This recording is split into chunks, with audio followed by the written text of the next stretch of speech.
Tinotenda Mwari sibonga inkosi sokuyisikhathi selizwi lenkosi. Amen. Yabe nguva yeshoko raMwari. Amen. Tinotangira nhasi makuseni kuna 1 Thessalonica chapter 5. Yes. 1 Thessalonians chapter 5. Amen. Verse 18. 1 Thessalonians chapter 5, verse 18. In everything give thanks, for this is the will of God in Christ Jesus concerning you. Amen. In everything give thanks. Yes. This is what we are after. Yes. Those are the words we are after, which are exhorting us to give thanks to God in everything. Amen. Let's hear in Shona.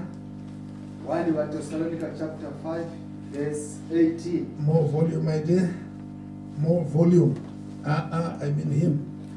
1 Thessalonica chapter 5, verse 18. Yes. Vongai pazvinhu zvose, Yes. nokuti ndiko kuda kwaMwari kwamuri muna Kristu Jesu. Amen. Tinovenga mashoko anoti vongai pazvinhu zvose. Amen. Manje toda kumuonga Mwari nechinhu chanhasi makuseni. Amen. Chokupfuurira mberi nechidzidzo chedu chevatsva. Amen. Chatakatanga madeko kana kuti mauro tikaisa mavambo acho. Amen. Patakanzwa nezvinhu zviviri, memory verse yedu pamwe chete nechimiro chaJosefa. Amen. Memory verse yedu yaitiyo chapter 39 verse 2 Genesis. Amen. Zvino Jehovha wakanga ana Josefa. Amen. Akaramba achikwirira Yes. ari mumba matenzi wake Potifari muIgipita. Amen. Tiverengere mumwe vhesi racho. Genesis chapter 39, verse 2. Verse 2. Jehovha zvino wakanga ana Josefa. Jehovha zvino wakanga ana Josefa. Amen. Hey, that first part of it. Yes. Mwari ngaabongwe. Amen. Ndohonzero yezvese zvaJosefa. Amen. Chikonzero chokuti Jehovha zvino wakanga ana Josefa. Amen. Wakanga anaye. Yes, umwe rugwaro rochiti kuna mambo Jesu hakuna munhu ungaita zviratidzo izvozvo zvamunoita kana Mwari asinaye. Haleluya. Pedzisa mudikani. Jehovha zvino wakanga ana Josefa. Akaramba achikwirira. Wongo. Akagara mumba matenzi wake muIjipita. Akaramba achikwirira. Ndo pane objective yedu yechidzidzo chinangwa kukwirira. And haikona kukwirira chete asi kuramba tichikwirira. Amen. Haleluya. Amen. SaJosefa. Zvino tikanzwa zvechimiro chake kuna Genesis 41 verse 38. Amen. Chimiro chake chakadudzwa iye pachake pa verse 38 ya Genesis 41. Apa pa memory verse panotiburitsira chinangwa chechidzidzo objective. Ndiyo kukwirira. To be prosperous. Amen. Yes. Genesis chapter 41 verse 38. Farao akati kuvaranda vake, ko tingawana mumwe munhu wakafanana noyuyu uno mweya waMwari maari here? Ko tingawana mumwe munhu wakafanana noyuyu. Tingawana mumwe munhu here wakafanana noyuyu. Josefa zvaanga ari zvokuva nomweya waMwari kwanga kusina mumwe wanga akafanana naye. Izvozvo ndo zvakamukonzera kuti arambe achikwirira nokuti Jehovha waiva naye. Asi zvenesizo. Genesis chapter 39 verse 2. More volume, my dear. Genesis chapter 39 verse 2. Yes. uJehova wayenaye uJosefa, wayengumuntu onenhlanhla, wayehlala endlini yomnumzana wakhe waseGibhithe. uJehova wayenaye uJosefa, wayengumuntu onenhlanhla. Inhlanhla ibangwa ukuthi uJehova wayenaye. uNkulunkulu wayenoJosefa. Yes. uNkulunkulu ekubeni noJosefa nguye wabangela ukuthi uJosefa abe nenhlanhla esendlini yomnumzana uPotifar eGibhithe. Kodwa waba nenhlanhla ekhona apha eGibhithe endlini yomnikazi. Kodwa yena wayenenhlanhla ngenxa yokuthi uJehova wayenaye. Nathi sifuna ukuthi uJehova abe nathi ukuze nathi sibe nenhlanhla. Injongo yesifundo ukuthi sonke batsha sibe nenhlanhla ekuphileni. Ngasona inhlanhla ekuphileni sorry maningi. Uyabukhuthile lapha emhlabeni. Kulumhlaba kufuna abantu abanenhlanhla ukuthi uphile kahle. Manje naku uJosefa sizwa ke isimo sakhe qobo lwakhe ku verse 38 ka chapter 41. Amen.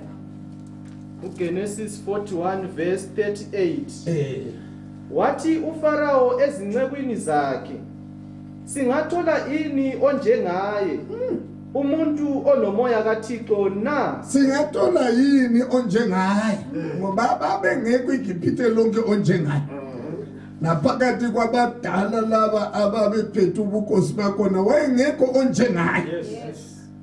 Umehluko wakhe ukuba nomoya kaMlimi phakathi. Isimo lesi siyazifuna kithi abatsha bevangeli. Sibe ngabantu abahlukile ngabantu bonke bomhlaba. Ngenxa yokuba nomoya kaMlimi phakathi kwethu. Nxa sinomoya kaMlimi sinomlimi. Ngenxa yokuthi umlimi unathi siba nenhlanhla. Sichiye izolo sike sakholisa that introduction. Yes. We enjoyed very much that introduction yesterday. And today we are continuing in our lesson. Amen. Nasi tinofurira mberi pa chidzidzo chedu. Amen. Chidzidzo chedu chinoti danho raJosefa. Amen. Ilele lika Josefa. Amen. Joseph's ladder. Amen. When we look closely in this lesson, we find that it has got 3 stages. This ladder has got 3 stages. The first stage is at his home. The first stage is at his home. Amen. The second stage is at Potiphar's house. At Potiphar's house. And the last stage, which is the third stage, is in the kingdom. Amen. When he entered the kingdom before Pharaoh. Hallelujah. Amen. So today, this morning, we are beginning to learn about the first stage. Amen. And when we look, we can see that this ladder has got only 2 steps. I'm sorry, 3 stages, but 2 steps. Amen. The first step, when he stepped from his home to Potiphar's house, it was a very painful step anyway. But that's where he changed the stage from his home stage to Potiphar's house. And the second step is from Potiphar's house into the kingdom. And it was so terrible, that step. How he climbed it, only God knows. Amen. Through the grace of God. Yes. So, this morning we are beginning to look closely at the first stage, which is at his home. Now, danho raJosefa rine zvikamu zvitatu kana kuti rina mastages matatu. Stage yokutanga ndo kumusha kwake. Amen. Pamba pamhuri yokwavo ndo chikamu chokutanga. chikamu chechipiri paimba yaPotifari. Chikamu chechitatu chokupedzisira ndepaakapinda muumambo. Hallelujah. This lesson is so interesting. Yes. And is so meaningful to all of us. Yes. Because no one among us does not have this ladder. Yes, everybody is going to climb this ladder. For you to get to the prosperity which is wealthy, you have to climb this ladder whatsoever. By whatsoever means. Amen. Tesevatsva kana wangoponeswa bedzi ndo pawatotanga stage yokutanga yokuva pamusha pavhangeri pawaponeserwa ipapo. Mwari ngaatendwe. Asika pamberi pako pane danwa rauchabva pamusha ipapo to somewhere. How you are going to climb, nobody knows, only God knows. Hallelujah. To 32nd stage. Imagine Joseph, he went to Potiphar's house. Otherwise, it's to somebody's house. Not knowing who is special girls. You are waiting to move away from your father's house to somebody's house. How you gonna move from there to there? Only God knows. Kuzova ipapo to prosperity iripfuma. Mwari ngaavongwe naJoseph. Tiri kudzidza, tichadzidza. Hambai tione asambeni siboneke ngoJosefa ilele lake lile zigaba ezintathu. Ama stages amathathu. First stage ilele elasekhaya. Second stage ilele elakoPotifa emzini wakaPotifa. Elesithathu ekungeneni ebukhosini. Manje thina sonke abatsha bevangeli masikwazi ukuthi uNkulunkulu vele ngoJosefa uyasifundisa ukuthi impilo yakho usukele kusindisweni izagada leli uzalikhwela leli nxa uzalikhwela kahle ungawi kulo uzaphumelela ukufika la uhlelelwe khona nguNkulunkulu empilweni. Ulapho uzakuthola khona impumelelo inhlanhla enkulu eyikho konke kwempilo yakho lapha emhlabeni. Amen. Amen. Manje nxa sikhangela ku verse 1 to 4, especially verse 1 and 2, sithola ke uJosefa eqanjwa ekhulunywa esekhaya. Asiyeni Genesis chapter 36. Genesis chapter 37, I'm sorry. Not in 36, but 37, verse 1 and 2. And they did to Joseph, verse 1 and 2 of Genesis 37. And Jacob dwelt in the land wherein his father was a stranger, in the land of Canaan, meaning Jacob, the father of Joseph. 2. These are the generations of Jacob. Joseph, being 17 years old, was feeding the flock with his brethren.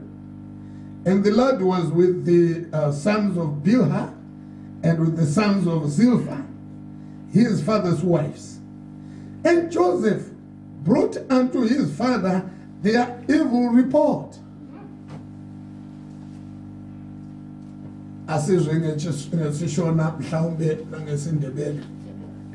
chapter 37 verse 1. Yeah. Zvino Jacobo wakagara munyika yokutorwa kwababa vake munyika yeKenani. Marudzi aJacobo ndiwo: Josefa wakanga ana makore ane 10, akafudza makwai pamwe chete navakoma vake. Wakanga achiri mukomana pamwe chete navanakomana vaBhiha navanakomana vaZipa, vakadzi vababa vake. Josefa akasivaudzisira kuna baba vavo. Genesis chapter 37 verse 1 and 2. uJakobe wahlala ezweni uyise ahambela kulo ezweni laseKhenani.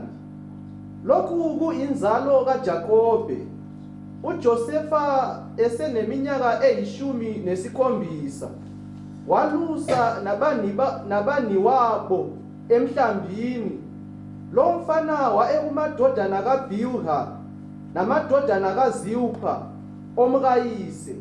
uJosefa wabika kuyise indaba embi ngabo. Na sihlola ke kuleli verse siyathola ukuthi uJosefa ukuthi uNkulunkulu abe naye wasukela ekhaya.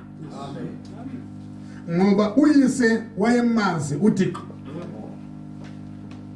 Indodana laye kaAbrahama. Eka Isaac. Uyisake indodana kaAbrahama. Abrahama enguye owayebizwe nguThixo waba nguye ke wakuqala kuba Israel. Nguyise waba Israel. Manje bonke babefundisana uNkulunkulu kungako kuthiwa nguThixo kaAbrahama, qalela kuAbrahama, uThixo kaIsaki, sokucina kuJakob. Kanti ke laba obaba laba babefundisa abantwana babo uThixo wabo. uJakobe naye wasefundisa amadodana akhe amaningi kangaka uThixo wakhe. Kodwa phakathi kwabo inhlanhla mpela yawela uJoseph. Ngoba walalela imfundiso kwedlula abanye. Ngitsho ngoba phela kuyaqanjwa lapha ku verse 2 ukuthi nxa babeselusa wayesiyabika kubaba izinto ezimbi ezazenziwa ngalaba abanye. Wezazi njani ukuthi izimbi lezi zinto engafundiswanga? Wayezira seyikuthi zvakaipa izvi asina kudzidziswa. Tiri kuti isusu now Mwari paakatangira kuva naJosefa kumba kwake. Nokuti kumusha kwavo kwaJakobo vana vacho vaidzidziswa zvaMwari. Iyewo Jakobo zvaangadzidziswa nababa vake Isaki. Isaki wangadzidziswa nababa vake Abrahama. Pana Abrahama ndo pazvinotangira. Saka zvinzi Mwari waAbrahama, Isaki naJakobo. Zvino kana tikatarisisa paverse 2 iyoyi inotiradza kuti Josefa waiudzisira kana kuti pachirungu wairipota uipi hwaitwa navamwe vese kana vachifudza makwai. Wangaziva sei kuti uipi kana asina kudzidza? Vakadzidziswa. Baba vavo vaidzidzisa vana vavo zvaMwari wavo. Zvino zvinoratidza kuti Josefa wakavakunda vese padzidzo yavaipiwa nababa, nokuti wakaibata akaitenda akaita. Rugwaro runoti kana kusina kutenda hazvibviri kumufadza. Zviri pachena kuti Josefa wakatenda dzidziso yababa ikakonzera kuti aberekwe kutsva, aitwe mwana waMwari nokuda kwokuitenda, ende akava mukomana wakazvimisira kutendeka kuburikidza nokuteerera zvinoregwa nedzidziso. Ndosaka nesuwo tichiti rugwaro ruya runoti asi iwe nyangwe vamwe vochinja asi iwe nyangwe vamwe voshanduka pane zvawadzidziswa, iwe rambira pane nezvawakatenda. Uzive kuti wakadzidza kunani. Makorokoto naJosefa wakadzidza zvaMwari akazvitenda, Mwari akafara naye. Nokuti kana kusina kutenda hazvigoni kumufadza. Kubva ipapo ari 17 years, tinonzwa makore acho. It was very early, ari 17 years. Ndo Mwari paakatanga kuva naye, haana kuzosiyana naye, nokuti wanga amutenda. Iye naMwari vakava an unbeatable team. Sezvatakanzwa nababa vedu vasemwari kuti iwe mutsva wevhangeri naMwari ivai an unbeatable team. Itai timu isingakundiki. iwe naMwari wako. Kunyange vamwe voita zvimwe voshanduka sevanakomana vaJakobho vaiita zvisirizvo kana vakumafuro, asi Josefa haana kuita zvisirizvo, wakarambira pane zviri. Izvo zviya zvinofananidzira nesuwo pavhangeri apa, tiri mhuri ndo patinotangira.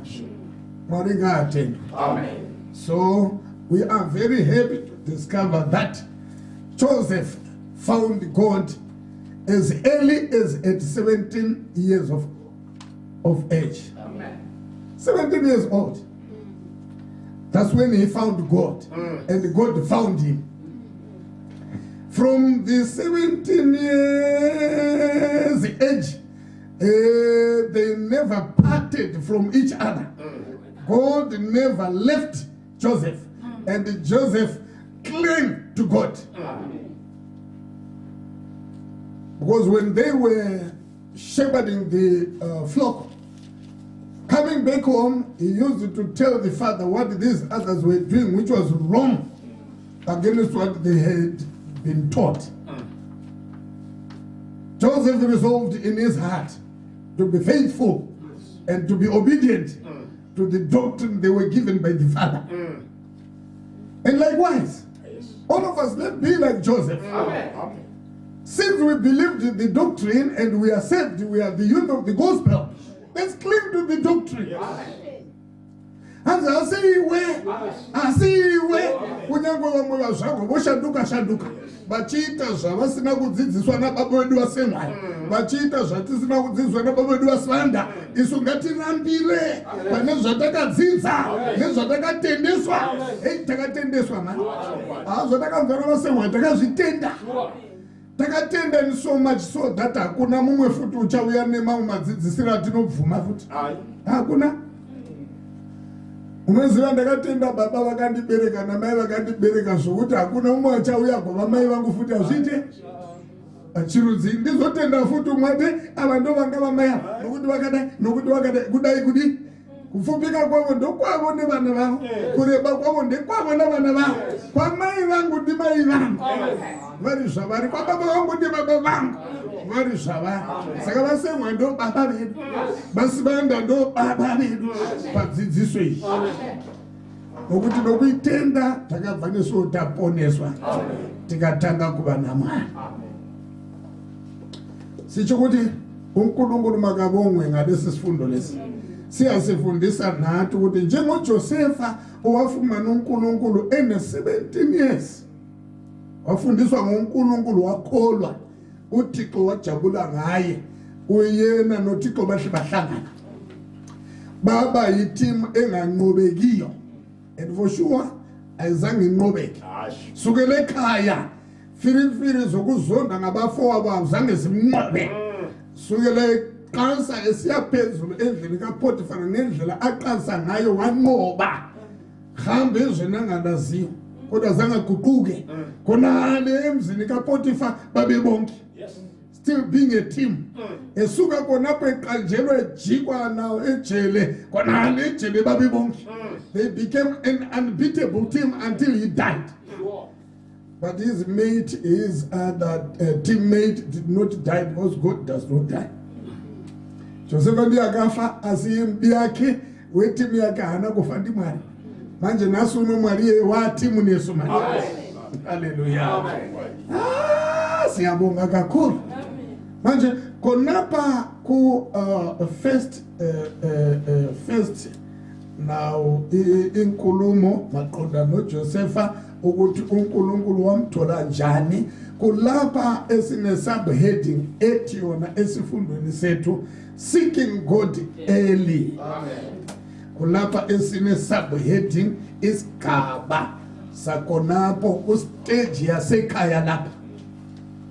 Istage sokuqala selele lika Josefa sile subheading ethi seeking God early. Lokhu sokuqondana nathi ke sifunda ukuthi uNkulunkulu kumele simfune sisesebatsha. Simthole sisesengamajaha nezintombi. NjengoJosefa wamthola 17 years. Yeah. That was earliest 17 years.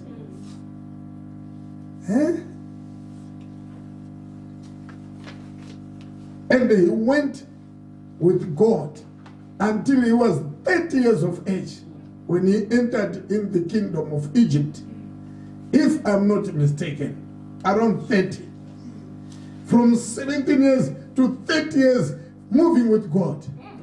And from 30 years to death together with God. Lathi sifuna ukufana nabo la. Wanotshelwa thina phela ukuthi lathi sifunde kubo. Sikonapha egweri konapha lapho esihlala khona sifuna ukuba nenhlanhla. Asifune majaha nezintombi abalomnyama belapha ekhaya basilethela ubumnyama lapha ekhaya. Athi ni majane mandara vanoita chitema pano vanoti unzira mnyama pano pamusha. Toda kuva majane mandara vanokwirira. Uchibva pano apa ukwirire uende somewhere na mwari wako. Ugobva somewhere ukwirire uende futi somewhere. Kusvikira wasvika pastage yokupedzera youpenyu wakarongerwa naMwari. Hallelujah. Tatenda. So tine subheading inoti seeking God early ndokuti kutsvaka Jehovah early. Ndokuti chi makuseni seni nokukasika kana kuti makuseni seeking God early. Rechishona pane rimwe vhesi ratinaro ipapo. Let's hear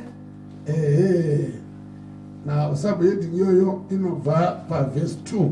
Let's hear Proverbs 8 verse 17, one of the verses ratinonzwa kuti ichokwadi saJosefa wakawana Mwari achiri makuseni eupenyu. Nesuwo tinofanira kutsvaka Mwari achiri makuseni eupenyu. Regai nditi makorokoto nesuwo takafanana naJosefa. Regai nditi imimi neniwo ndakamutsvaka achiri makuseni. Ndakakurira padzidziso ine ndikachatira panapa ndamuona ndiri kuma 20 years ikoko.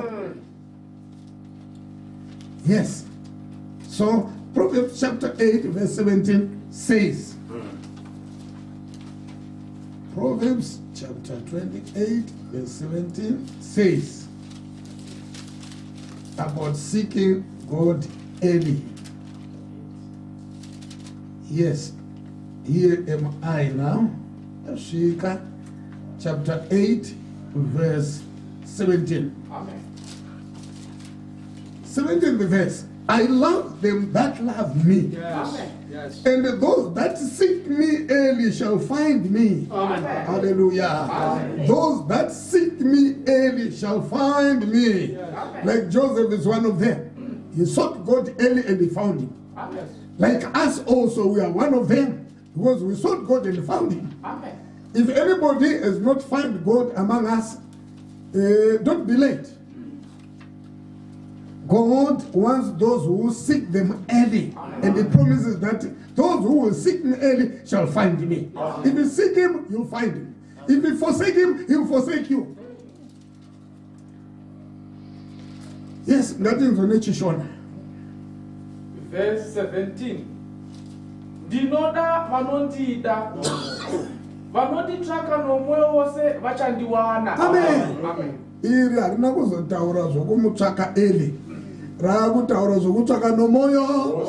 Maybe vakainterpreta vakashayiwa vari rinoti eli, vakati haiwa chirega tingotaura zvinodikanwa zvokumutsvaka nomwoyo. Asi manje mwoyo wose rini achiri makuseni eupenyu. Eli eupenyu ndiyo wekupa kuva jaya nemhandara. 17 years ndo eliness yacho.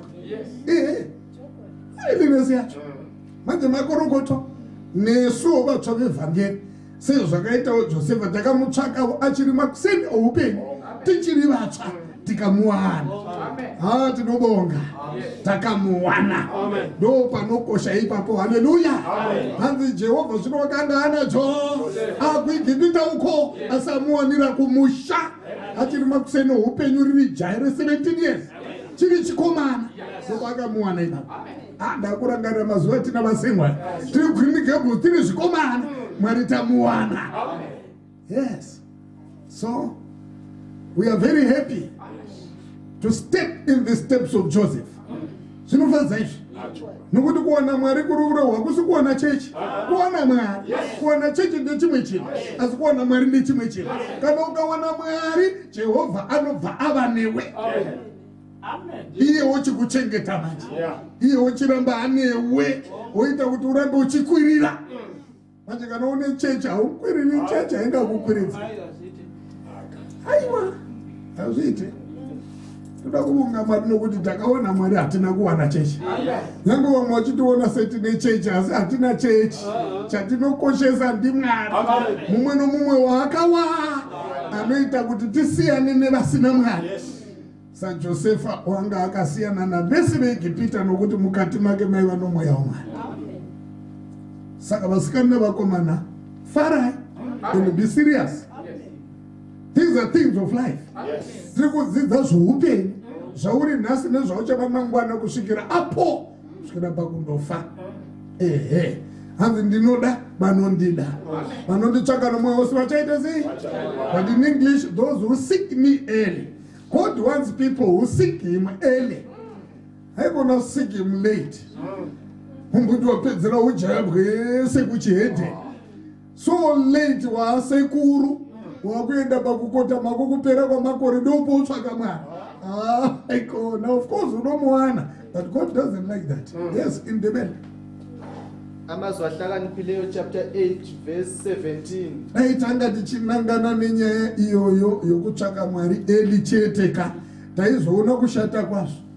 Kukutsvaka Mwari mabva kutonhora, hauchagoni kumanya, hauchagoni. Mwari anokushandisa sei? Zvoda kuti kana mabvi otonhora, iwe ndima wabva nayo kachana. Nawo wasvikawo pastage inoda mabvi anotonhora. Yes. Anyway, ngatiendeni nyaya yaJosefa. Verse 17. NesiZulu. Yebo. Yeah. Ngibathanda abangithandayo. Yes. Nabo abangifunisisayo baya kungifunyana. La ubalekile futhi asasitshela ukuthi abangifunisisa nini. Kodwa lesindongo lithi ekuseni empilo. Seeking God early. Ukumfunisisa kusesekuseni empilo. U17 years of age. 16 kona. Even 14. Yes, abamfuna uNkulunkulu bele 14 bayamthola. Yes. From the age of accountability. Lapho ususazo okubi nokuhle. Amen. uNkulunkulu ufuna khona. So sifuna ukumbonga uSomandla ngani nonke batsha. Nxa phakathi kwenu ekhona ongakamtholi uNkulunkulu, zana. uNkulunkulu ufuna abamfunisise ekuseni. Ekuseni empilo yi17 years of age njengoJoseph. Kuba 14 15 iwe yiyo ekuseni empilo. Amen. Asizweni futhi ku Lamentations, Ecclesiastes 12 verse 1. Asizweni futhi uNkulunkulu ekhuluma ngekuseni empilo ku Ecclesiastes Mparidzi chapter 12 verse 1. Mparidzi chapter 12 verse 1. Vatsvafarai. Mune mhanza kusangana nedzidziso yakadai. Tine mhanza kusangana nedzidziso nomutowa asemwa. Hakuna mumwe futi watichatenda kuti anofanana navasemwa. Kana. Yes. Vairumbidza Mwari vakadzidziswa naPauro. Vairumbidza Mwari vakadzidziswa naJohn Wesley. Nesu tinorumbidza Mwari takadzidziswa navasemwa avo. Takadzidziswa navasivana. We want to stick to that doctrine. Of seeking God early. And kana tangu mwana from that earliness, be with God until you die. Yes. 12 verse 1. Remember now thy creator in the days of thy youth. Amen. Say amen. Amen. To this one. Remember now thy creator in the days of thy youth. Amen. Well, the evil days come not, nor the years draw nigh, when thou shalt say, I have no pleasure in them. Yeah. The earliness of finding God is during thy youth. Yes. The word says, remember now thy creator. Meaning, seek thy creator. Amen. Remembering is seeking. Amen. If you remember him, you ought to seek him. Where is my creator? Being a youth. Seek him until you find him. Amen. When you find him, make an unbeatable team with him. Yes. Be faithful to him, he will be faithful to you. Amen. Yes, as if it's in the back. Umshumayeli chapter 12 verse 1. Verse 1. Khumbula umenzi wakho ezinsukwini zobusha bakho. Yeah, khumbula umenzi wakho. Abanye abatsha abamkhumbula uNkulunkulu ngitsho esikhathini sebutsheni babo kulapha bagijima ngamabhora bakhumbula kuphela ibhora ekuseni nasemini abanye bakhumbula na izibhakela fighting abanye bakhumbula dancing abanye bakhumbula lokho abanye bakhumbula lokho abanye bakhumbula imfundo kuphela kodwa zana mntu kamlimi sibonga ngemfundiso le ethi khumbula umenzi wakho ngamanye amazwi funa umenzi wakho. Hallelujah. Amen. Esikhathini sakho sobutsha ezinsukwini zakho zobutsha masimbongeni usomandla Amen. ohlabelile lapha umutsha uthi thatha konke nginoJesu ngoba wamkhumbula uJesu wake sesemtsha wathi nxa uthatha ezinye izinto zonke tata kodwa ngisana azihamba Zingakafiki izinsuku zokubi neminyaka ingakasondeli lapho uyakuthi anginakho ukuthokoza kuyo. ya sifuna ukumbonga usomandla ngokukhumbula umenzi ezinsukwini zobutsha kurangarira musiki pamazuva oujaya neehumandara ndo elinesi yacho ndo makuseni ehupenyu mwari ndo anoda. Lamentations chapter 3 verse 27. Lamentations chapter 3 verse 27.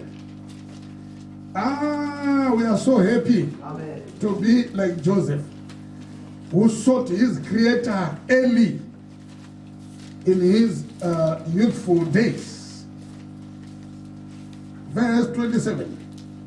It is good for a man that he bear the yoke in his youth. Amen. Amen. It is good, says the Spirit of God. It is good, says God himself, that you bear the yoke in the days of your youth. Amen.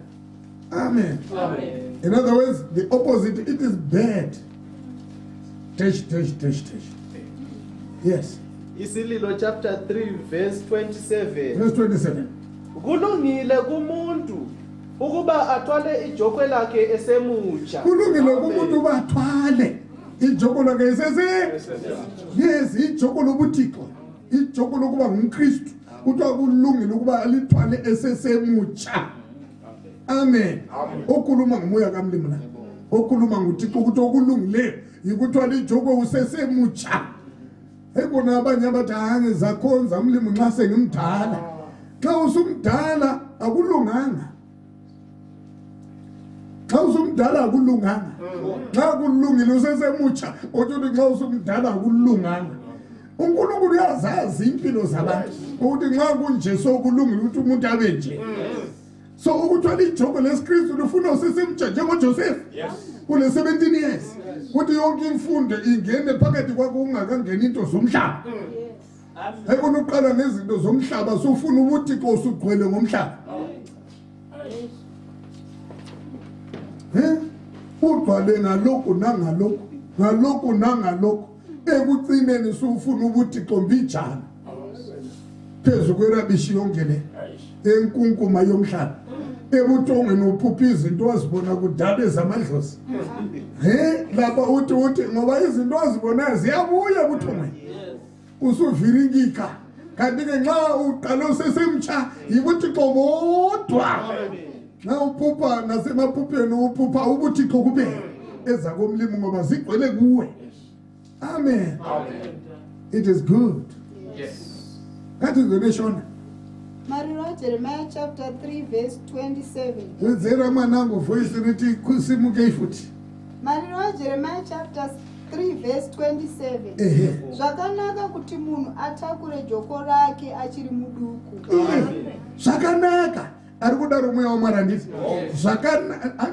Zvakanaka ndo maverengero aita.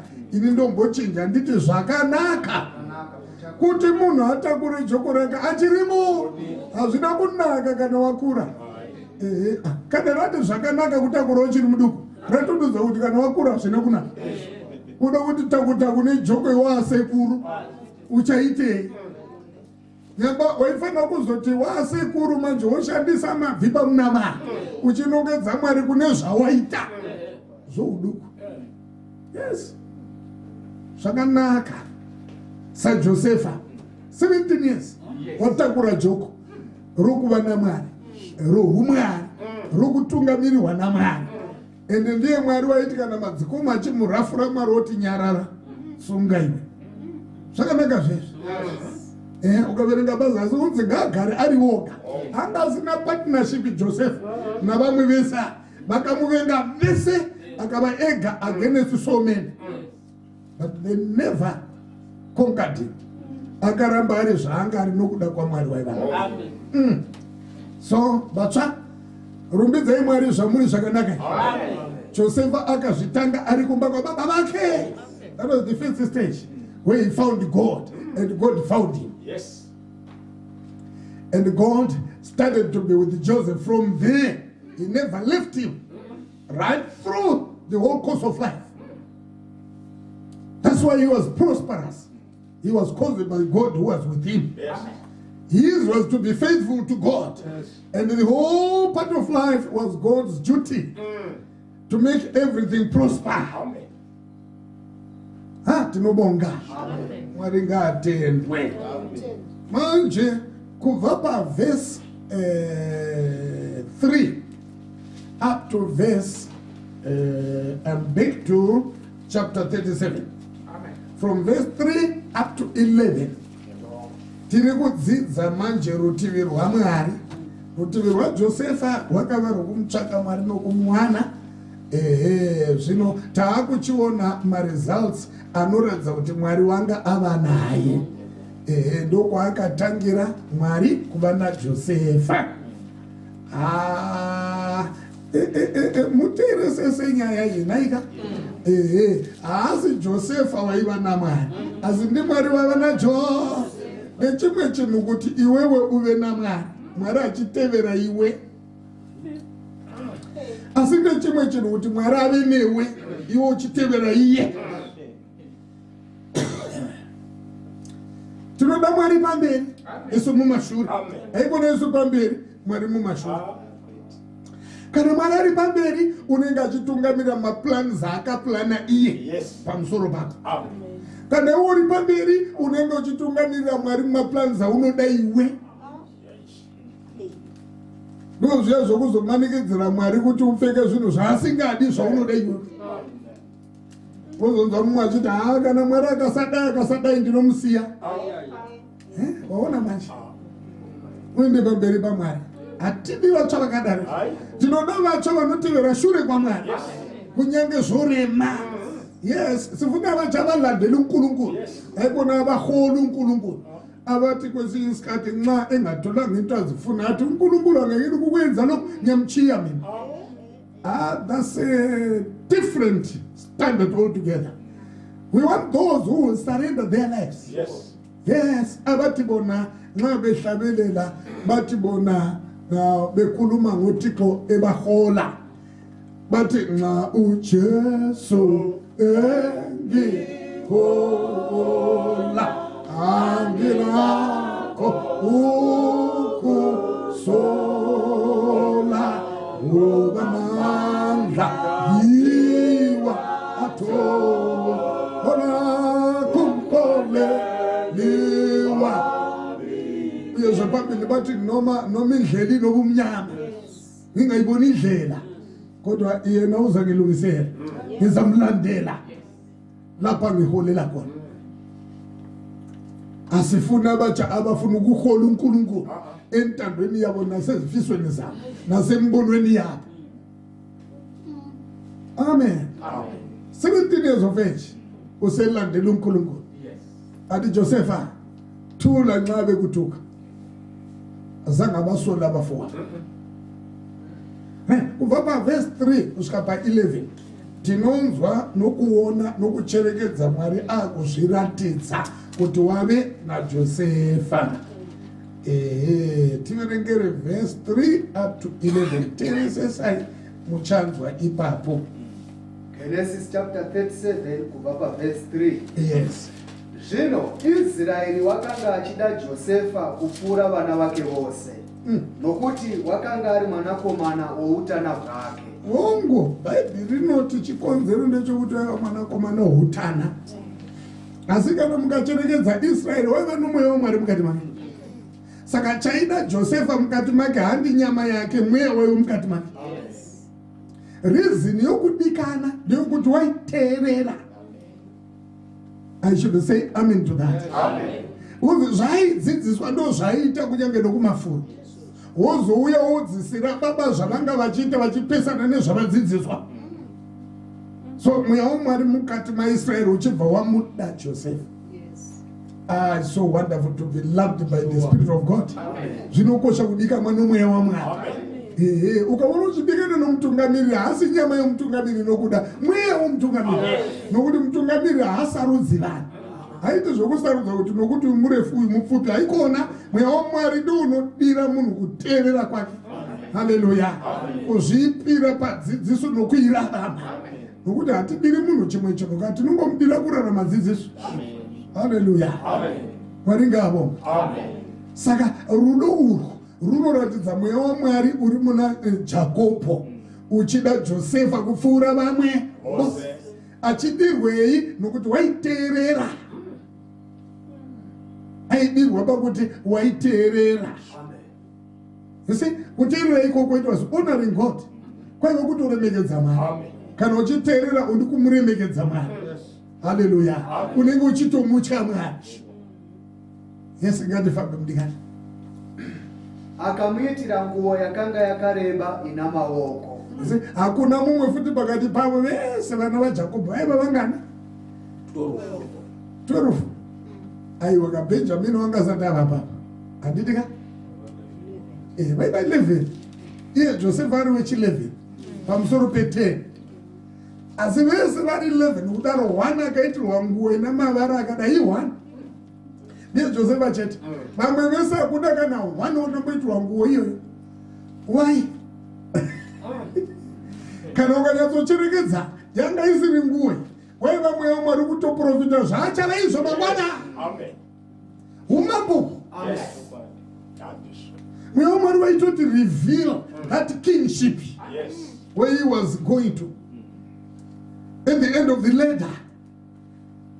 Handinde Mwari unotaura zvokupedzisira kubva pakutanga. Mwari akutoti reveal. Tese takadai. Kana ukanyatsotira ukanyatsonamatira, Mwari anototi aburitse pachena zvauchava izvo.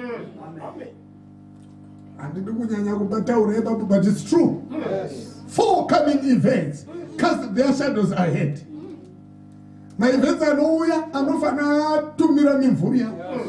Muona mimvuri nyamba kuna maevents ari kuuya. Event yokuti uchava mambo.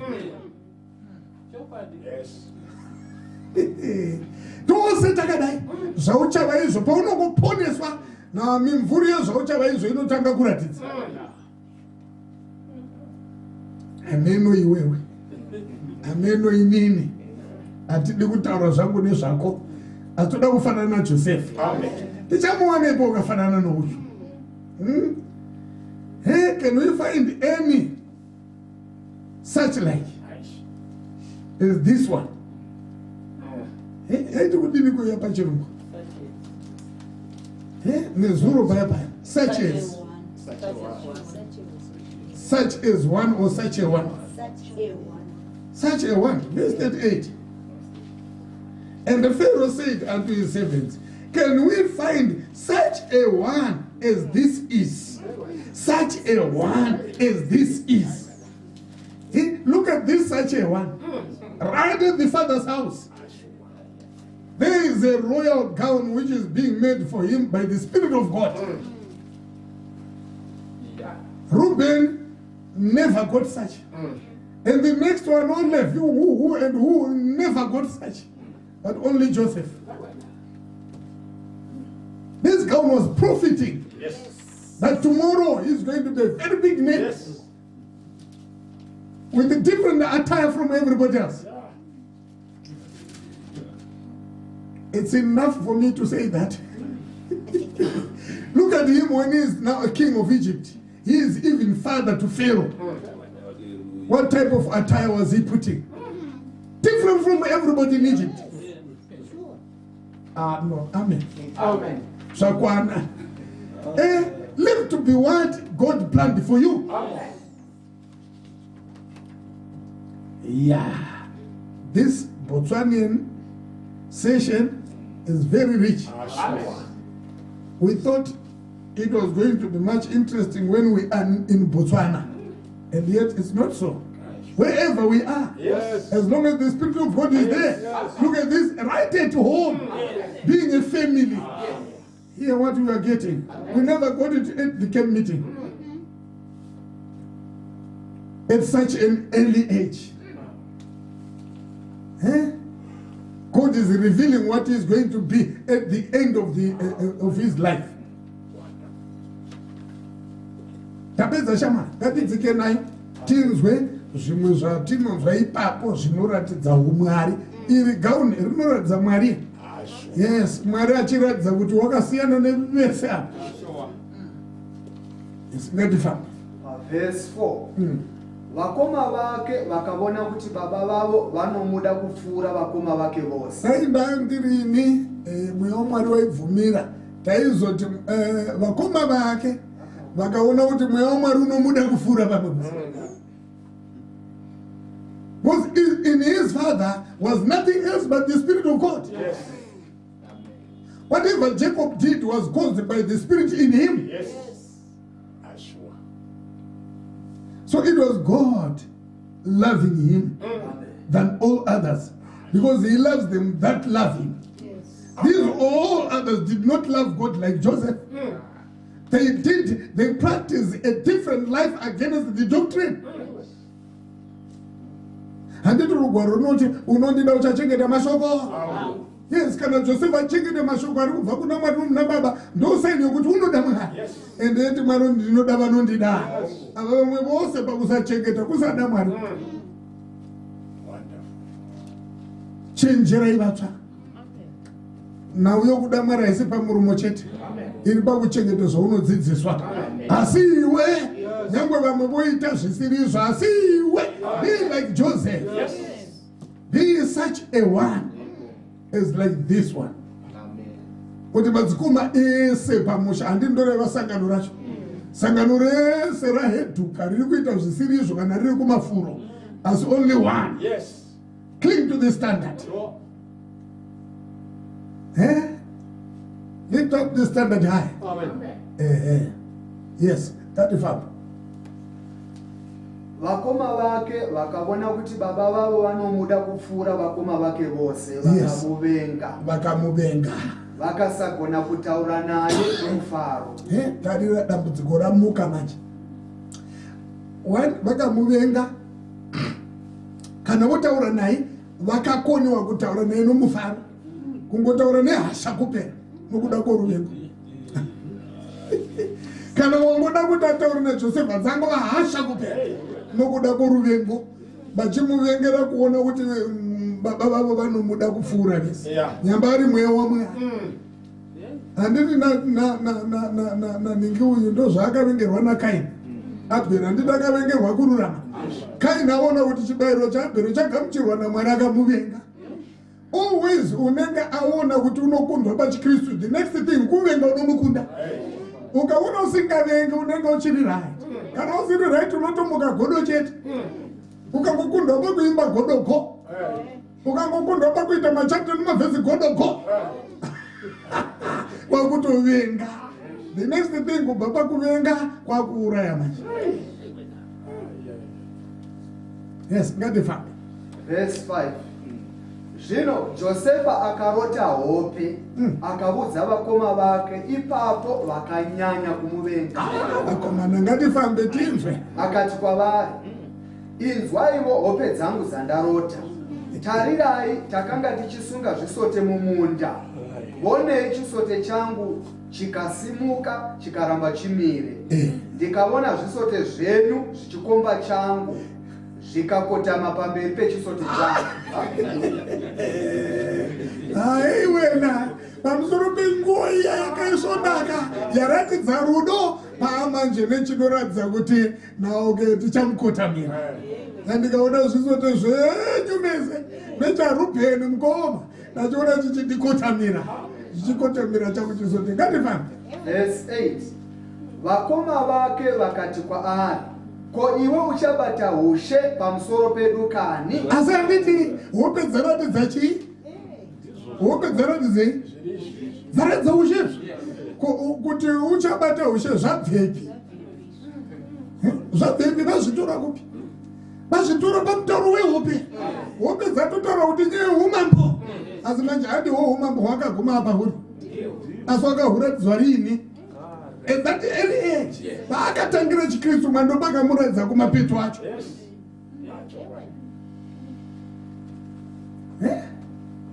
Amen. Ukava mutsva unonyatsobata vhangeri nemazvo, unyatsotevera Mwari. Look at Samuel. Mwari akamuratidza zvouprofita hwake chichiri chikomana paairara pedyo nearetari. Mwari akatanga kuzviratidza kwaari. Mwari haaregi kuzviratidza kumunhu anomuda. Ukaona Mwari asingazviratidzi kwauri hausati wanyatsosvika pagiya. Kana wasvika pagiya chairi Mwari unozviratidza nomutomo wehope osama avo. Ush, waratidza umambo hwachapinda mahosi. Nyamba hwadudzwa kudhara kubva nenguo iya. Ngatifambe. Ko iwe uchava nesimba pamusoro pedu kani? Uza. Vakanyanya kumuvenga nokuda kwokurota kwake nokwamashoko ake. Ruvengo rwatangira pakuti iye unotendeka achitaura kuti tanga tichiita zvisirizvo. Tevere panguo wawedzera. Tevere pakurota hope wawedzera. Vakutoti wanzi vakanyanya. Uchabata ushe pamusoro pedu kaniwe. Ruvengo rwa times 3. Ngatifambe. Verse 9. Verse 9. Akapama kurotazve akabudza vakoma vake akati, Futi. tarirai, Kuvange vake vasingaroti hera. That's my question. Vairota asi hope dzavo dzanga dziri meaningless. Nokuti dzanga singariri chino. Asi dzouya hadzisi hope. God is revealing tomorrow. Akapamazve. Yes. akati, tarirai ndarotazve dzimwe hope. Ndakabona zuva nomwedzi nenyeredzi dzinogumi neimwe dzichikotamira pamberi pangu. Verse 10. Akabudza baba vake navakoma vake izvozvo. Baba vake vakamutuka vakati kwaari, kurota kwako uku kwawarota kurota kunyi? Ini namai vako navakoma vako tichauya tikakotama pasi pamberi pako kani? Asi ndizvo zvaambotaura. Asi hope dzaataura dziri kududza kuti samuwe samaha pane zvichaitika kumukomana ucho. Ende mutana washaya zvakuti zvati chakotamira kamufanaka. But God knows what is in the future. Amen. Hallelujah. Vakoma vake vakamugodora, asi baba vake vakachengeta shoko iro. Yes. You see the good of his father. Vakoma vake vakamugodora kuita godo, kuita shungu dzokuti kamufanaka chakakaurisa. Una Mwari haakaurisiki. Hazviti. Hallelujah. Amen. But baba vake vakachengeta. Kuchengeta shoko ndokuti toda kuona magumo azvo. Zvinoreve izvi. Haana kuzozviona here. Akazozviona zvo. Pakazoenda namadzikoma ake vose vati wara ndotenda akazvirangarira kuti ndozvairehwa nomukomana zvezvi. Panova vhangeri ukanyatsofamba zvako nokururama utendeke uve honest mumwoyo nomupfungwa, Mwari anokuratidza zvakavanzika. Yes. Zvakavanzika zvamwari ndezvevanomutya. Hazvingoonekwa nevanhu vese vese. Unotorarama watoziva zvimwe zviri kuuya mangwana kuti izvi pane zviri mberi. Forthcoming events cast their shadows ahead. Ndapambidza futi. Na zviitiko zvinenge zvichiuya zvinofanira kukanda mimvuri yazvo pamberi. Hopedzi waiva mvuri woumambo. Nguo waiva mvuri woumambo.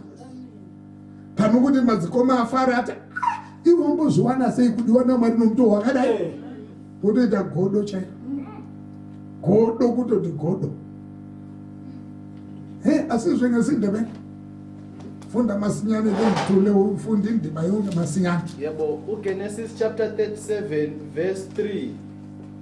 uIsrayeli wamthanda uJosefa kunabantwana bonke bakhe. Yes. Ngokuba wayindodana yobudala bakhe. Wamenzela ingubo enhle. Abafowabo babona ukuthi uyise emthanda kunabo bonke, bamzonda. Abafowabo babona ukuthi uyise uyamthanda kunabo, base bemzonda, bemzondela ukuthandwa nguyise ukwedlula bona. Kulapha engithi nxa ungahlolisisa phakathi kukaJakobe kwakuphila umoya kaMlimi. Ukumthanda kwakhe isizathu lesesilotshiweyo yebo yiso ebuntwini bukaJakobe. Kodwa ebuthixo yena ongumoya kaMlimi othanda uJosefa. Ukuthi amenzele ingubo enhle kwedlule abanye ukwedlula abanye sokuyikutholika ingubo zobukhosi aza kuba nazo nxa esesebukosini lobu abumiselwe nguThixo. Yes, because he's in God's plan. Yes. And God is leading. uThixo usenaye manje useveza izinto zaphambili kodwa uziveze ekuqaleni la. Amen. Amen.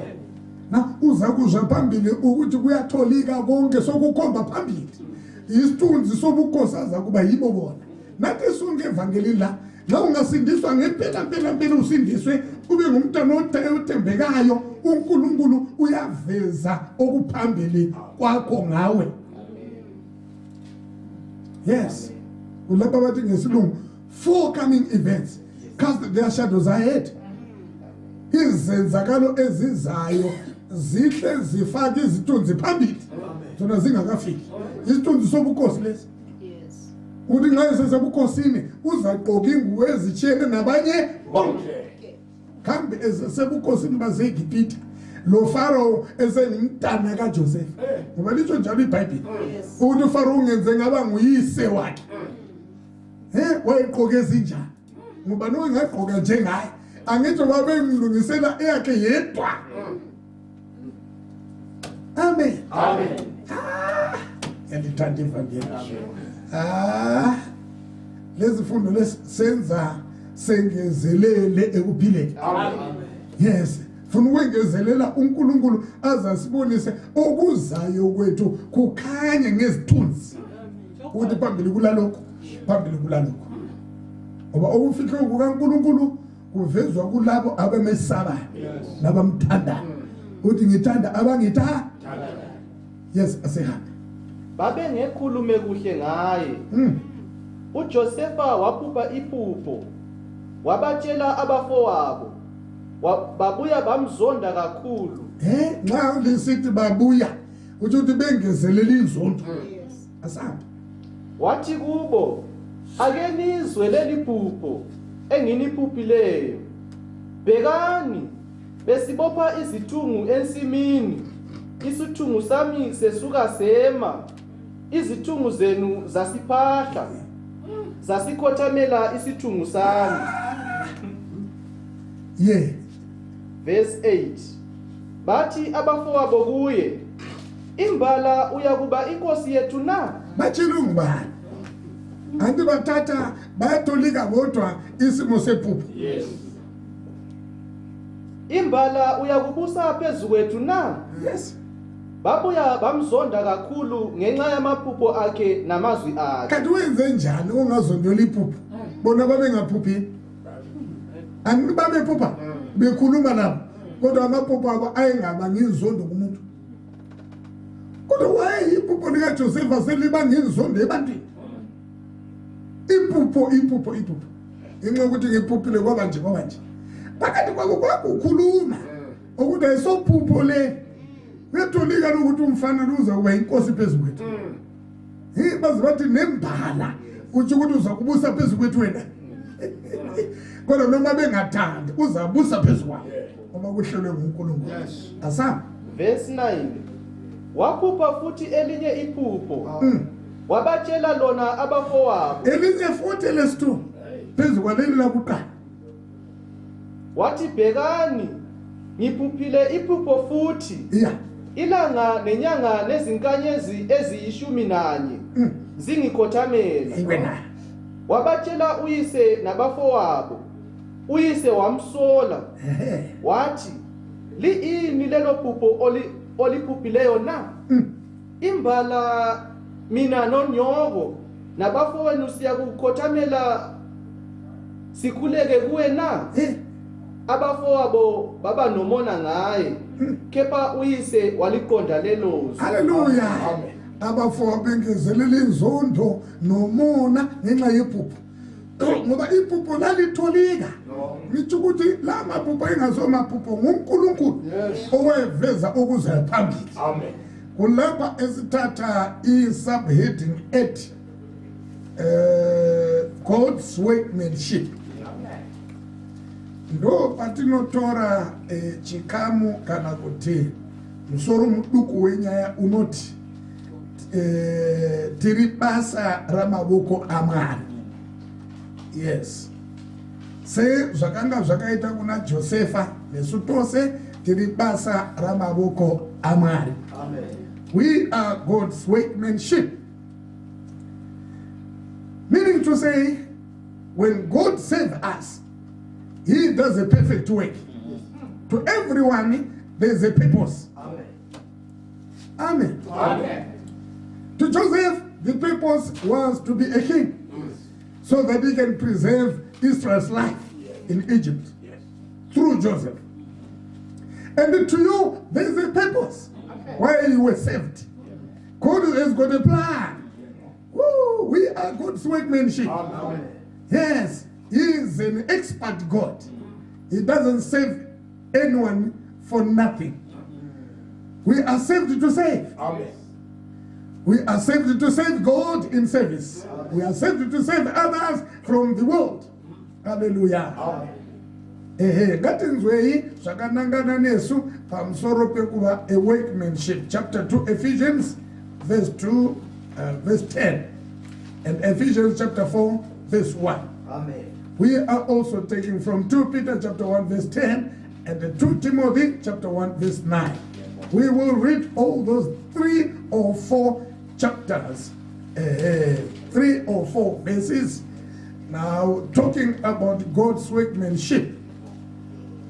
Tichaverenga ma chapters iwayo anama vesi mana iwayo tinzwe pamusoro pokuva basa raMwari. Seyo zvakanga zvakaita Josefa. Ranga riri basa raMwari rakanga rashandwa naMwari kuti amumise amuite mambo pakupedzisira achengetedze upenyu hwavaIsraeri nemaari. Hallelujah. Ephesians chapter 2 verse 10. Amen. Correct. Ephesians chapter 2 verse 10. 2:10 verse. For we are His workmanship, created in Christ Jesus unto good works. Glory to God. Amen. Created in Christ Jesus. Here it doesn't talk about being created in our mother's womb, but created in Christ Jesus unto good works, which God had before ordained that we should walk in them. Amen. Somebody read in Shona in English and we go. I mean Shona and Debele. Efeso 2 verse 10. Yes. Nokuti tiri basa rake takasikwa kuti muna Kristu Jesu tite mabasa akanaka. Unoona kusikwa kwacho hakusi kusikwa mudumbu ramai. Kunorehwa panyaya yekuponeswa muna Kristu Jesu. Paunongoponeswa ipapo pakuponeswa panoshandwa basa rinoshamisa. Panoshandwa nechauchava icho pavhangeri. Zviro zvokuswera kugodora muti dai ndiri ini muparidzi pamwe hauna kuhusikwa pakuponeswa hauna uparidzi wacho. Tiri basa ramaoko ake ndiye unoita zvaanoda achitirongera paanoda peimba yake. Let the name of God be praised. Amen. Hallelujah. Amen. You are God's workmanship. God knows why He saved you. In Christ Jesus, you were created for a good work. Yes. Joseph Joseph was created for a good work to be a king in Egypt in order to preserve Israel's life. Yes, ngathi fambe mdikani. Verse 10. Nokuti tiri basa rake takasikwa kuti muna Kristu Jesu tiite mabasa akanaka. Amen. Muna Kristu Jesu chatakasikirwa kuita mabasa akadini? Chatakaponeserwa kuita mabasa akadini? Asizwe ngezindebele brother. Abasefesu chapter 2 verse 10. Ngokuba singumsebenzi wakhe senzelwa imisebenzi elungileyo ngaye uKristu Jesu. Yes. Uthixo asimiselo yona kuqala ukuba sihambe ngaye. Yes. Kunemisebenzi eyamiswa nguThixo ukuba sihambe ngayo. KuKristu lapha kunemisebenzi la. Nxa ungasindiswa kunomsebenzi wakho. Nami kunomsebenzi wami.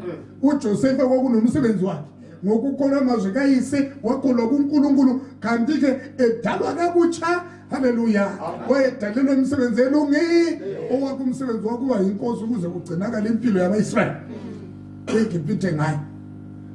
Kulicebo likamlimo engama steps alo kusiye kuzalweni kukaKristu. Yes. Kona leGibhithe indlela abangena ngayo. Abazakhutshwa ngePhasika. Bephuma besiya keKenani. Siyabonga kube emaplanini kamlimo. Alungiswa izwe lingakabi. Sonke labaseplanini kamlimo. Ake kumuntu ozelwe kutsha ongekho eplanini. Kunomsebenzi wakho othile omhle evangelini. Yes, kodwa nxa uzathembeka njengoJoseph. If you be such a one, to be faithful, to be obedient, and to chengete lupoliso lwakho. Hallelujah. Amen. Urambire padzidzisweni. Usuketile. Asiyeni ku chapter 4 verse 1. Ephesians. I therefore, the prisoner of the Lord, beseech you that you walk worthy of the vocation wherewith ye are called. Amen. Amen. Amen. Walk with the vacation which ye are called. Amen. Everybody has got a vacation. Yes. And they shall mention. Ephesians chapter 4 verse 1. Verse 1 began. Naizvozvo ini musungwa munashe. Ndinokumbira zvikuru kuti mufambe zvakafanira kudanwa kwamakadanwa nako. Mumwe nomumono kudanwa kwakadanwa nako. Une chakadanirwa. Hallelujah. Chinokudika kufamba zvakafanira kudanwa kwawakadanwa nako. Ukangofamba zvakafanira saJosefa mwana anozviratidza. Ukangofamba zvakafanira unosvika pane chawakadanirwa. Pabasa rawakadanirwa naMwari. Yes, ngatifambe mdikani. Samba. Abasefesu chapter 4 verse 1. Ngalokhu mina engiyisibotshwa ngenkosi ngiyanincenga ukuba lihambe ngokufanele ukubizwa enabizwa ngakho. Kumele lihambe ngokufanele ukubizwa enabizwa. Sibizwe ngendlela ezitshiyeneyo njalo sibizelwa imisebenzi etshiyeneyo evangelini. Hamba ukuhamba okufanele ubizo lwakho. Ungalingisa omunye. Uzamlingisa njani asiko wakubizelwa. Uzalingisa uthi mina nami ngifuna ukuba ngutitshala weSunday school kanti kawubizelwanga kuno. Wena hamba kuphela ukufanele ubizo lwakho. Hallelujah. Amen. Uzabona uNkulunkulu uzakwenzelana. Amen. 2 Peter chapter 1 verse 10. Siyabonga ngoJoseph. Amen. Ohamba ngokufanele ubizo lwakhe. uNkulunkulu wamthanda. 2 Peter chapter 1 verse 10. Verse 10. Wherefore the rather, brethren, give diligence to make your calling and election sure. Amen. Hallelujah. Amen. I would like to say amen to these words. Amen. Give diligence to make your calling and election sure. For if ye do these things, ye shall never fall. Amen. Make your calling and your election sure. Amen. Give diligence to make your calling. It was Joseph's calling.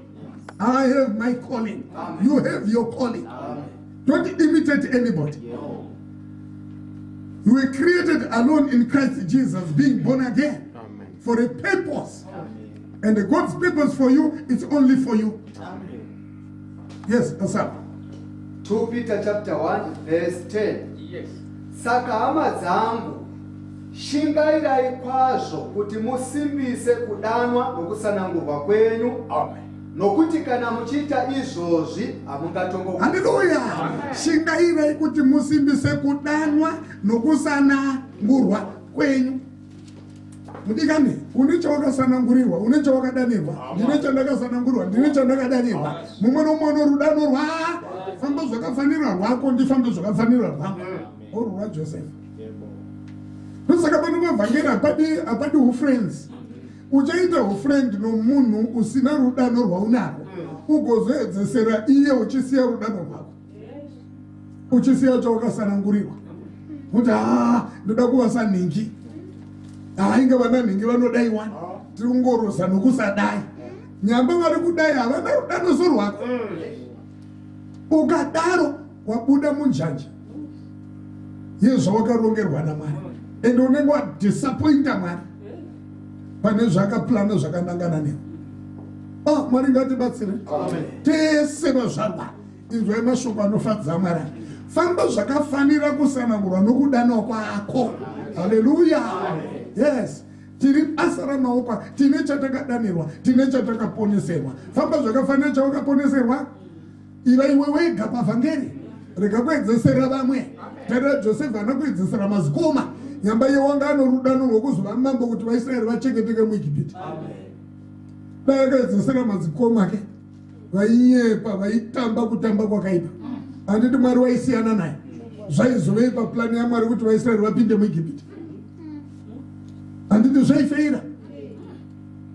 Zvichifeirira pana Joseph. Mwari hazaishaiwa mumwe, of course.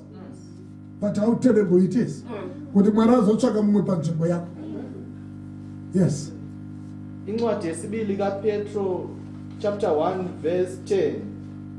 Ngakho bazalwane, khuthazelani kakhulu, niqinise ukubizwa nokukhethwa kwenu. Ngokuba uma nenza lokhu, anisayi kuphutha. Amen. Esingakufuni ohambeni lwethu lapha yikuphutha. Kuphutha into zikaNkulunkulu ngoba awusaqinisanga ubizo lwakho nokukhethwa kwakho ukuthi lokhu kukhethelweyo nokubizelweyo kuphumelele. Kungakho lapha endlini kaMlimi lapha nawo sechiyachiyene. Omunye uyilokhu, omunye uyilokhu. Kodwa amhlophe ngoJoseph akalilingisanga abafowabo. Wahamba okufanele ubizo lwakhe. Waqinisa ekulaleleni nasekwenzeni imfundiso. Na kwaqiniseka ukukhethwa kwakhe. Hallelujah. Amen. Lathi sifuna ukuba njengaye. You want to be like Joseph. Yes. Amen. Amen. Climb our ladder like Joseph. Amen. 2 Timothy chapter 1 verse 9. 2 Timothy chapter 1 verse 9. Amen. Who hath saved us and called us with an holy calling, not according to our works, but according to his own purpose and grace, Yes. which was given us in Christ Jesus before the world began. Amen. Yes. Hallelujah. Amen. These things were planned before the world began. Yes. For you to be what you are, it was planned before the world was there. Amen. For me to be what I am, it was planned before the world was there. Amen. You are a miracle. I am a miracle. To be a human being, it's a miracle. Yes. Can you explain how and why? God did make you. Why did he not make somebody instead of you? So you are God's workmanship. Amen. Respect to be you. I should respect you to be me. Honor God by being me. Listen and obey and be faithful, so that his plans which he planned before the world can be fulfilled. Congratulations with Joseph. Amen. What he planned before the world for him, it was fulfilled. Amen. Yes. Verenga inishona. Verse 9. Oh. Verse 9. Wakati akatiponesa akatidana nokudana kutsvene zvisingabvi pamabasa edu asi nokufunga kwake nenyasha dzaakatiitira muna Kristu Jesu nguva dzisati dzavapo. Haleluya. Kana nguva dzanga dzisipo nyika yanga iri kupi? Yanga isipo. Rechirungu rinoti nyika isati yavapo, Mwari ndoba akafunga nyaya dzokuponeswa kwedu. Akafunga nezvatichava izvo muna Kristu kana taponeswa. Mumwe nomumwe akarongerwa zvake. Vatsva, rega kuteedzera mumwe. Korasi yedu pavhangeri inoti regera vanhu, tarisa Jesu, regera vanhu, tarisa Jesu. Tinoshamba nevatsva vanoita chipati pavhangeri. Nyamba kuna Mwari haana mbofunga mumwe nomumwe vari pati. You alone and him alone and her alone. Akaronga zorudano nyika isati yavapo, akatidana nokudana kutsvene nyika isipo, akatirongera mabasa kuti kana taakuponeswa muna Kristu mutiite mabasa akadini kanaka. So tendeka mudika sizwe ngeSindebele. uTimothy wesibili chapter 1 verse 9. God's workmanship. Osisindisile wasibiza ngokubiza okungcwele. Yes. Kasibizanga ngemisebenzi yethu. Kodwa wasibiza ngokubona kwakhe. Ngokubona kwakhe. Nangomusa. Esawuphiwayo ngaye uKristu Jesu. Isikhathi singakabikho. Yes, kungakabi netime. U12 o'clock engekho, 1 engekho, 6 engekho. Izikhathi zingakaqali nezwi lingekho. Umlimi wasesibonela ukuthi nxa sesindiswe kuKristu la kumele senze imisebenzi emihle. Siyabonga. Ngalesi sigaba ukubona uNkulunkulu eziveza nawo ke lokhu uJosefa amisela khona izwe lingakabikho. uNkulunkulu ekubonakalisa ngenxa ukuthi wayengumsebenzi kaThixo elungisela ukuthi ngaye abaIsraeli bagcinakale eGibhithe. Amen.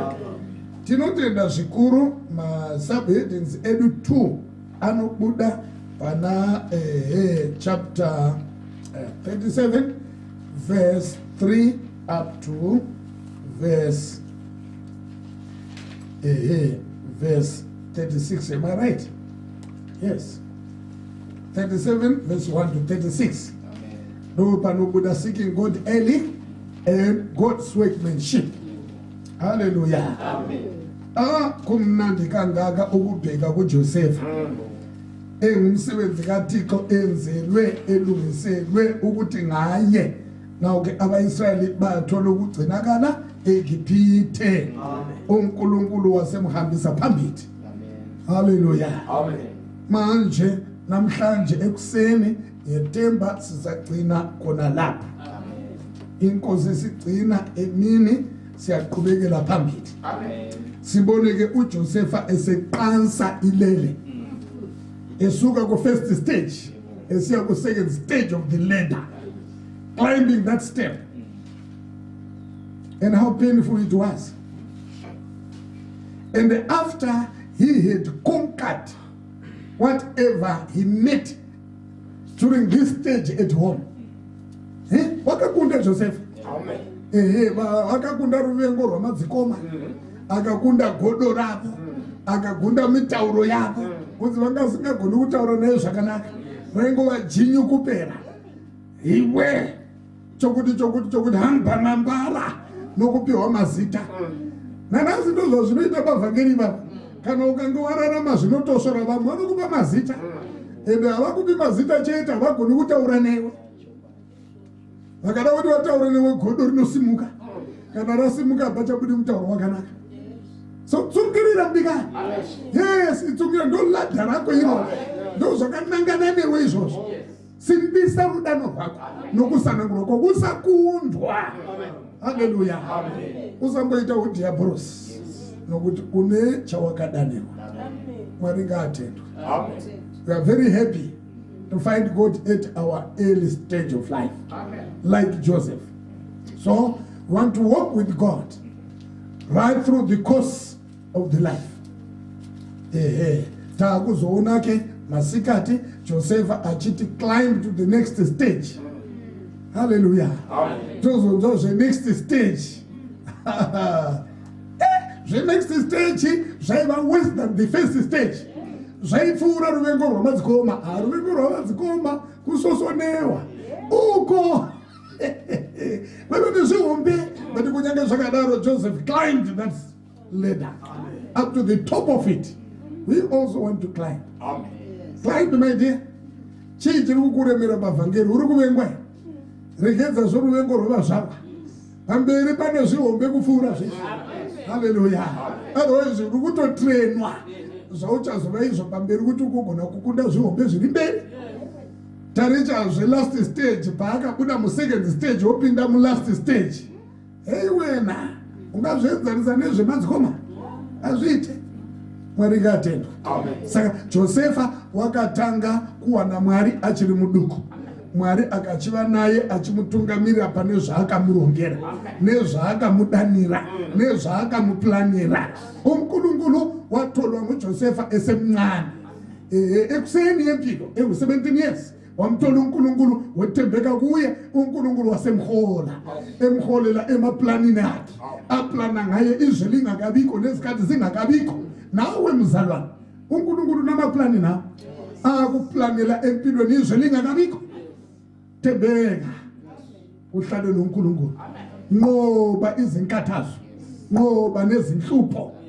Noma sebekusola, noma sebekuzonda, thembeka kuNkulunkulu. Amen. Amen. Amen. Asimanike ngezinyawo sihlabele ingoma. That's the first stage.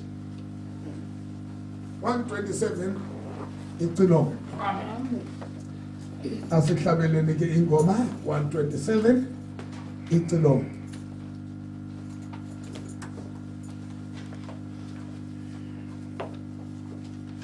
Xa uJesu engihola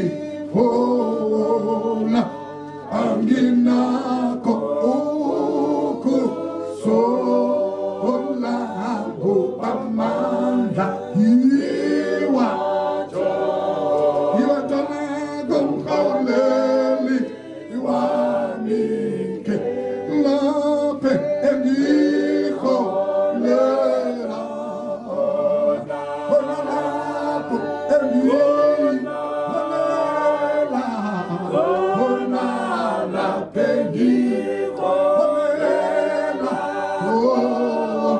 mina ngomlandela njalo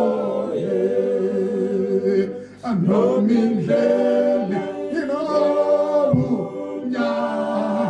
mina ngiyethembe elakhi ama umsawa wake uyava ora unganele wona je lape engikho